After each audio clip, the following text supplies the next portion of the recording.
No. Oh, Aren't going on. now it's.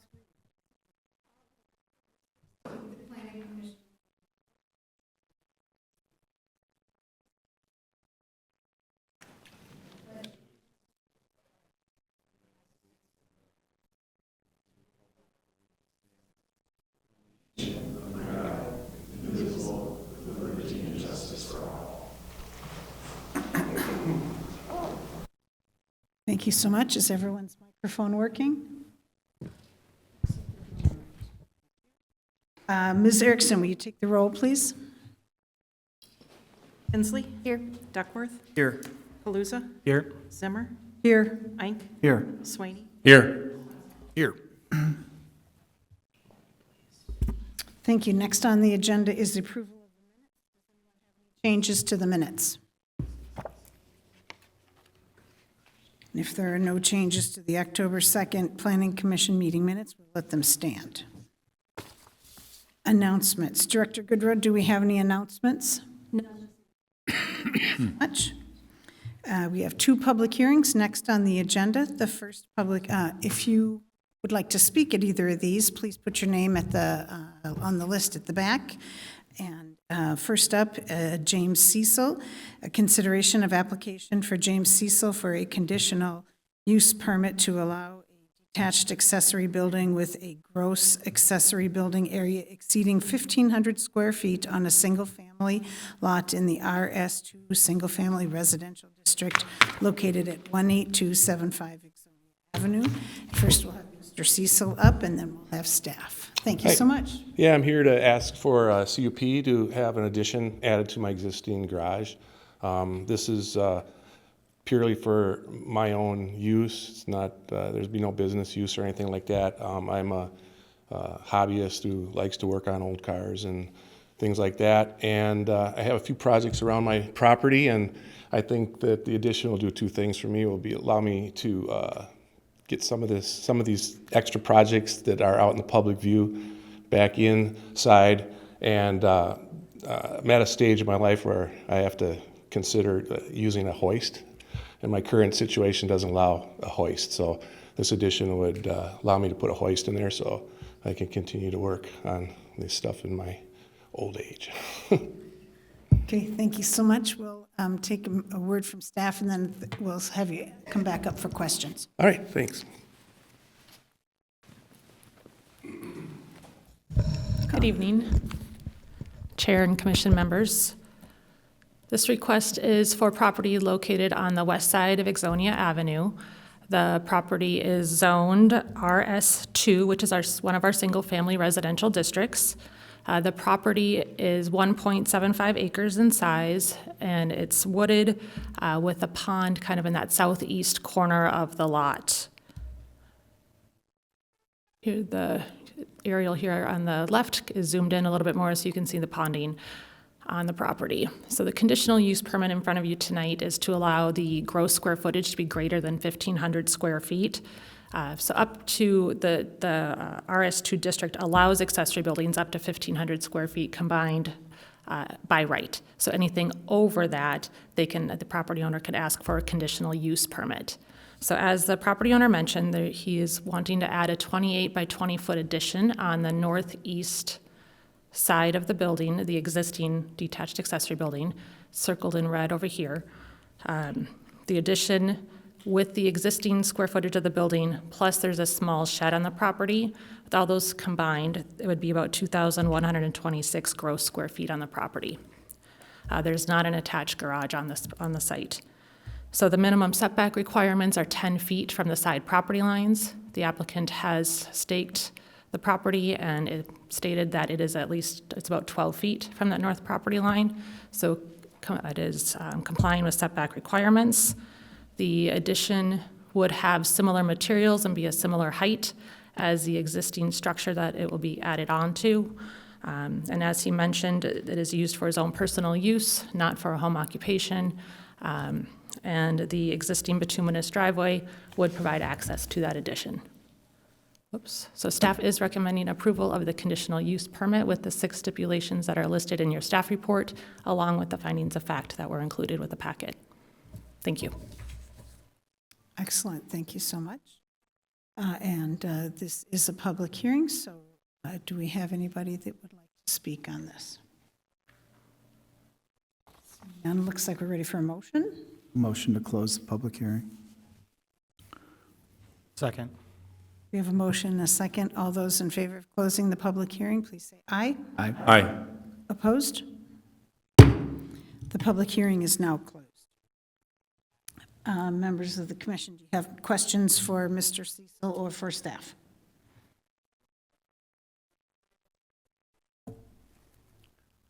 Madam Chair, seeing no one really have any questions or anything, I'll just jump in and state, this is a fairly standard request for, I'll say, an oversized garage that we encounter from time to time as the Planning Commission. Everything that's being proposed here seems to be on the up and up and what we're looking for. Appreciate your commentary in terms of personal use, and I'm trying to bring some things indoors and keep your projects moving that way. And I think I would say I'm jealous that you're going to have the space to do that. So with that, I'll be voting in support of this. It seems fairly straightforward. The only comment I would have, Madam Chair, is that as we look at the property, it is close to the back side of the yard, but since you're building the addition on the front side, on your side, I was a little less concerned what neighbors may think. Can you come forward, Mr. Cecil? Thank you. Yeah, and my yard is heavily wooded all the way around, and then even the close neighbors behind me, they can't really even see my garage as it is right now. So, So I'll be voting in favor as well. Thank you. Madam Chair, are you ready for a motion? Commissioner Kaluza? I believe we are ready. Well, I motion to recommend to City Council approval of the conditional use permit to allow a detached accessory building with the gross accessory building area exceeding 1,500 square feet on a single-family lot in the RS2 Single Family Residential District, and approval of the findings of fact dated October 16th, 2025, subject to the 6 stipulations listed in the planning memo dated October 8th, 2025. I'll second that. We have a motion and a second. I would ask Ms. Erickson to please take the roll. Duckworth, Aye. Kaluza, Aye. Zimmer, Aye. Ink, Aye. Swaney, Aye. Swenson, Aye. Tinsley. Aye. Excellent, Mr. Cecil. Looks like you'll be moving ahead, and we appreciate you coming before us. Thank you. The second item on the public hearing notice is Mr. Car Wash, and it's consideration of the application of Mr. Car Wash for a conditional use permit for a commercial car wash in the M2 mixed-use Cedar Corridor District. The proposed location is at the southeast corner of 179th and Cedar Avenue. And with that, I'd like to ask Nick Johnson and Mitchell Kukas, or one or both of you, to come forward for a presentation. Good evening. My name is Nick Johnson with Mr. Car Wash, 222 East 5th Street, Tucson, Arizona, 85705. We are hoping to construct a new express car wash and applying for the conditional use permit in the the marketplace at Cedar Development that is going in through Oppidan. I think you guys will see that we have spent some considerable time on this presentation and what we have shown, and we are excited about being in Lakeville. Great, thank you so much. We will have staff present, and then if we have questions from commissioners, we'll call you back up. Ms. Bodden. Yes, thank you, Chair, Commission members. So this request is for a property located on the east side of Cedar Avenue, tucked between Glacier Way, Cedar Avenue, and then south of 179th Street. It is part of the new marketplace at Cedar Plat. That plat has been approved by council, just still going through the process for the recording part of it, but this is looking to be on Lot 7, Block 1. You recently saw the Taco Bell kind of highlighted up in there, so this is kind of on the east side of Taco Bell. So the zoning is M2, which is our mixed-use Cedar Corridor District, and the comprehensive plan has it guided as CMU, which is our corridor mixed use. The request in front of you is for a conditional use permit to allow a commercial car wash in the M2 district. So as the site is designed, you would enter into the car wash on the south side of the property, and there would be 3 entrance points that you would choose to go through depending on if you have a membership or if you're paying to go through the car wash. And then it goes down to a single lane and kind of wraps around the side and through to the north side then to enter the car wash. As you exit the car wash, you can either decide then to leave the site or drive around and into the middle of the property where the vacuums would be available to people, or just there's the required 4 parking stalls as well. So the location and the operation of the vacuums do not interfere with the required stacking area or the site circulation or the required on-site parking. The stormwater improvement that you see here on the east side of the property, that was actually approved with the plat and that is being done by the developer of the plat, not by Mr. Car Wash. So that is why you do not have an engineering report that was included with the CUP request. The applicant, as mentioned, I think he mentioned it, but if not, they did submit a revised landscaping plan since the packet went out to you guys, where they do show the additional screening here on the west side of that basin in between the drive-through area. So that will help reduce any kind of headlights that would be shown onto Glacier or to the townhomes across the street. So this landscape plan now is in compliance with our code. The elevations that are shown, it's a single-story building, but they do by design have the 2 towers. Those are be at about 35 feet in height, which is under what our code allows. They could have up to in the M2 district, up to a 4-story building. So this is obviously way less than what could be allowed in that district. The signs shown are just for example only, just demonstration. They are not approved with this plat. We did not look at size or anything like that. That would have to comply with our zoning code, and that is they would need a separate sign permit. So they're just for illustrative purposes only. So staff does recommend approval of the conditional use permit with the 8 stipulations listed in your staff report, along with the findings of fact included with your packet. Thank you so much. All right, thank you.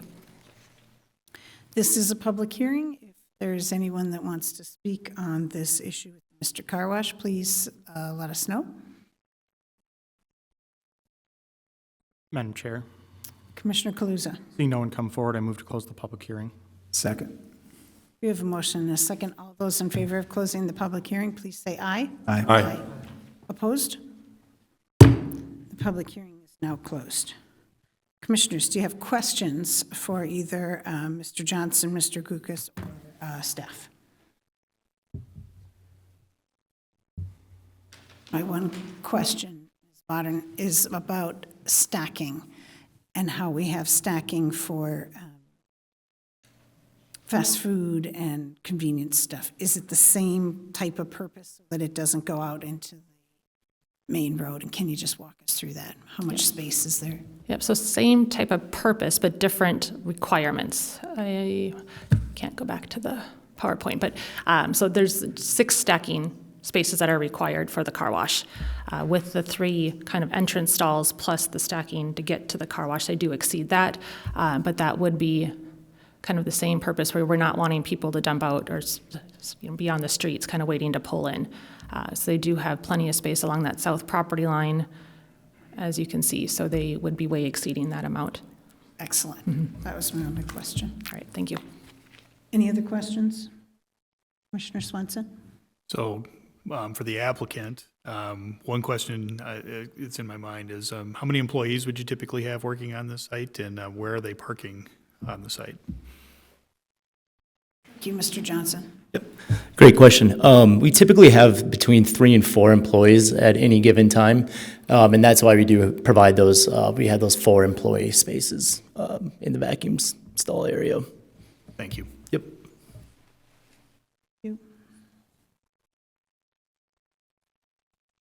Like we're ready for a motion? I will make the motion to recommend to City Council approval of the conditional use permit for a commercial car wash in the M2 mixed-use Cedar Corridor District, and approval of the findings of fact dated October 2nd, 2025, subject to the 8 stipulations listed in the planning memo dated October 8th, 2025. Second. We have a motion and a second. Ms. Erickson, would you please call the roll? Kaluza? Aye. Zimmer? Aye. Ink. Aye. Swaney. Aye. Swenson. Aye. Tinsley. Aye.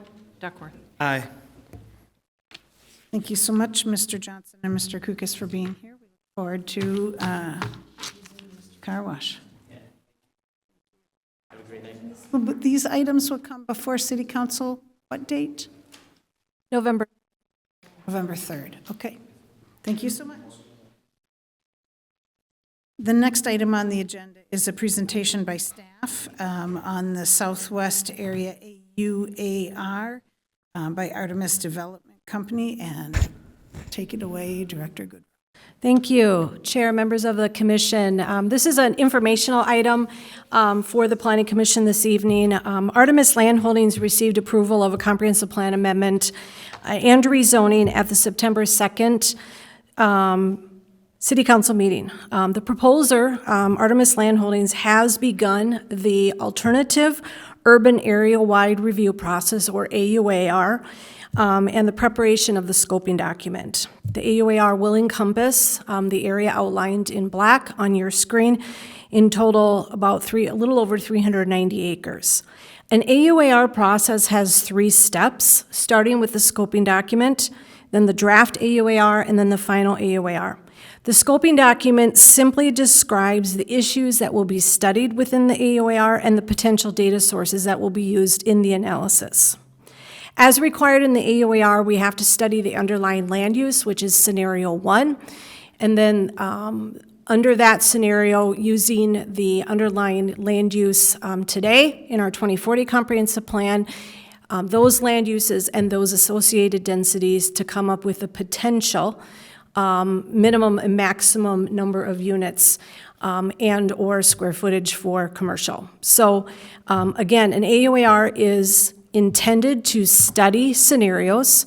And so when we look at the scenarios, we choose one that is existing today. It's kind of the least scenario.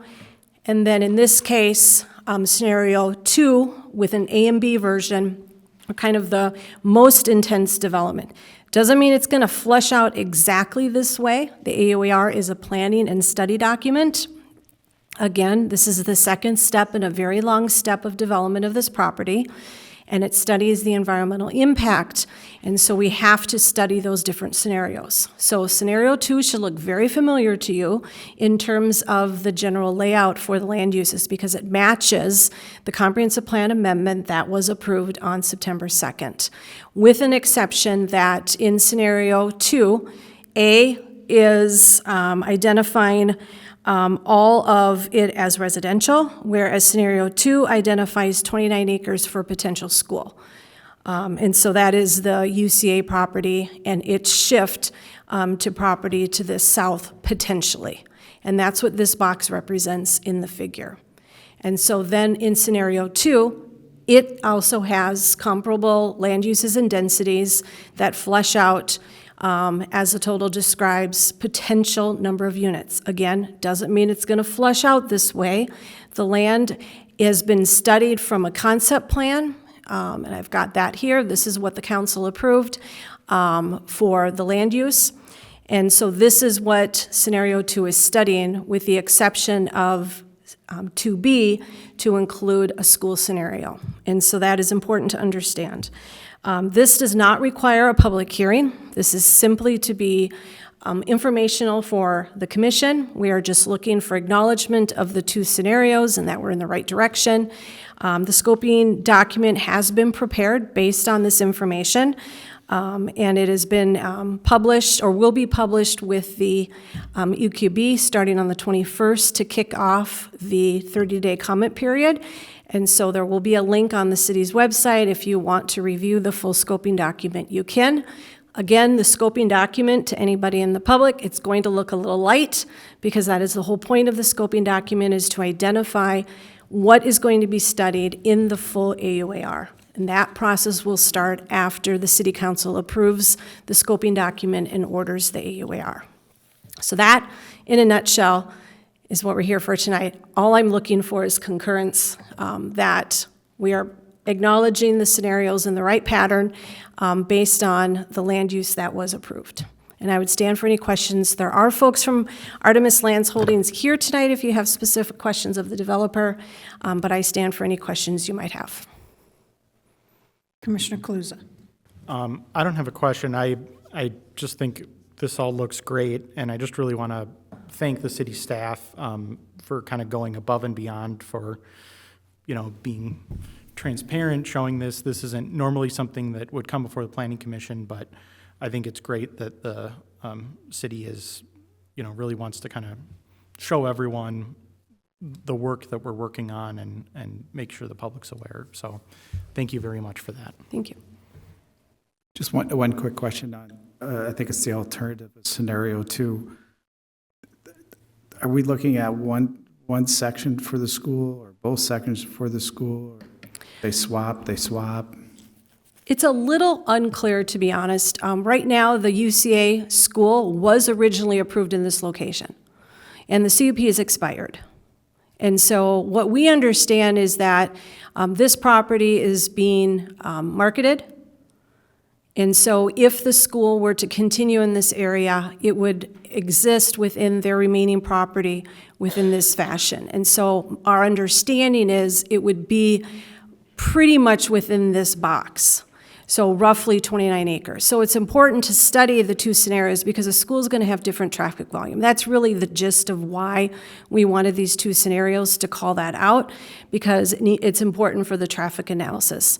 And the reality is, within an AUAR, the most benefit that you get out of an AUAR, in my staff opinion, is the traffic analysis. Because everything else, wetlands, trees, stormwater needs, wildlife needs, all of those are studied through the typical development review process, but the traffic analysis from the AUR will be very important. And so that's why we wanted these two, the subpart of scenario 2 studied. Makes sense.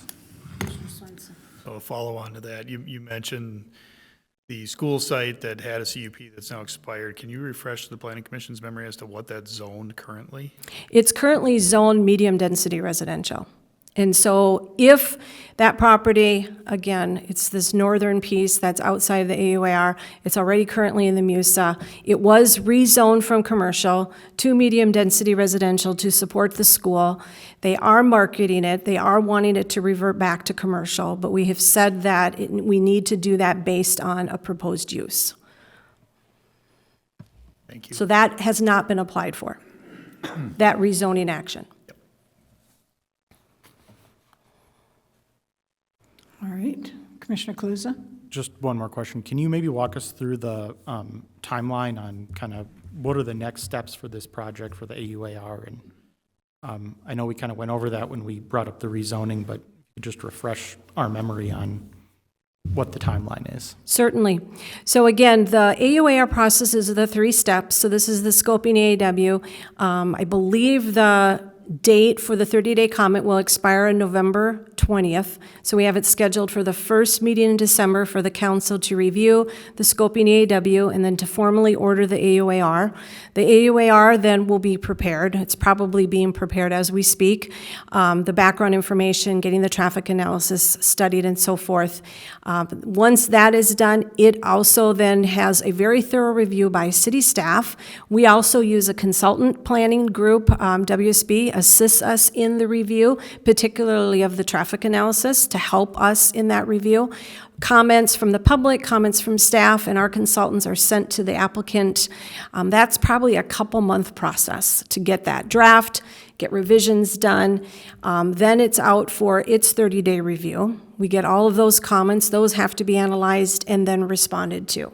And so in all, I would suspect it's probably 3 more months before we see that draft AUAR, and then another probably month and a half for that final AUAR. In total, 6 to 9 months, depending on really the consultant preparing it, our review time, and so forth. But there are very set dates at which the public has opportunity to speak, and that will be each of those times the document will be posted on the city's website for the required period of time. And it also goes out to 20-some different agencies, public agencies, for review. Thank you for that. My question, Ms. Goodrow, is regarding the posting of it. Just keep an eye on the city website. Yep, exactly. It'll be on city council or just a general. It should be under public notices where our public hearings are posted. That's where I asked for it to be posted, Excellent. so. All right, well, you asked for acknowledgement from Planning Commission that you're going in the right direction. Yep. Seeing nods all around the table. Not an official motion needed. No, Okay, thank you. thank you. The next item on the agenda is staff notices, and we already went through the first one. So the council will consider the 2 public hearings on November 3rd. The next planning commission is set for November 6th. And do we have any planning manager's memo for today? No additional comments. Okay. No other business before us. The commission is adjourned.